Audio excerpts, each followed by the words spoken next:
Ukitaka kupungua, kunyanyua weight ni muhimu, punguza kula mara kwa mara ni muhimu, kutembea ni muhimu zaidi. Kile chakula kinakuja na calories. Tunasema ndio nishati ambayo unaitumia wewe kwenye kufanya shughuli zako za kawaida. Tunapanda lifti kwenye majengo, tunapanda bodaboda, tunapanda bajaji. Kuna app za usafiri nyingi sana. Tafuta excuse ya kuwahi hata kama tuna sehemu ya kuwahi. Sometimes mtu anajichelewesha kutoka kwa sababu anajua nitapanda usafiri fulani. Nazungumzia ule wali kibakuli kidogo. Na calories 240 na unatakiwa kutembea dakika 50.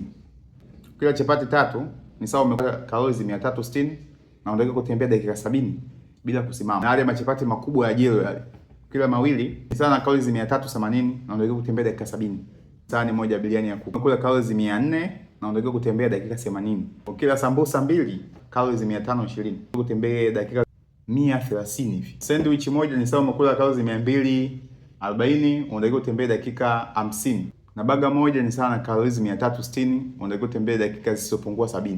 Chips ni sawa na calories 295, unatakiwa kutembea si chini ya dakika 60.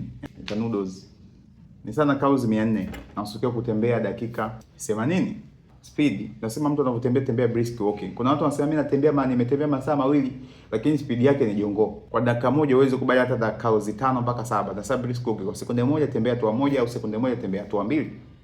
Kwa dakika 60 mpaka 90 unaweza kubani calories 400. Just imagine unatembea dakika 60 90 kila siku, calories 400.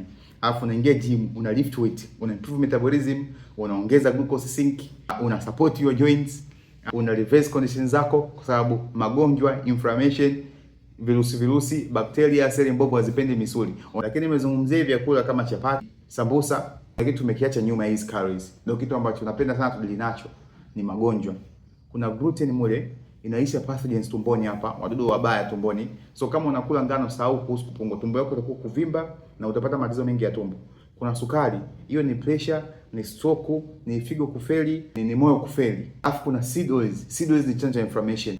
Alafu kuna ingredient walizoweka kutunzia hivyo bidhaa. Kwa hiyo ndio kwa makini sana. Usidili na upande mmoja tu wa calories. Dili na pande zote ambazo nakwambia achana kuhesabia calories, sababu ukihesabia calories utaishia kula biskuti. Kule mfano, patishe moja lina calories 200. Alafu biskuti na calories 90. Ndio hivyo, wataenda kula biskuti kwa sababu ina calories ndogo. Lakini hizo unakula biskuti ngapi uweze kuridhika? Na zile vitu very addictive na MSG, monosodium glutamate. Ukila moja utamani kula nyingine. Wamekwambia uhesabie calories zile, wanataka upuuzie the ingredient. Kutembea ni muhimu, kunyanyua vitu vizito ni muhimu, kufunga kuondoa inflammation ni muhimu zaidi.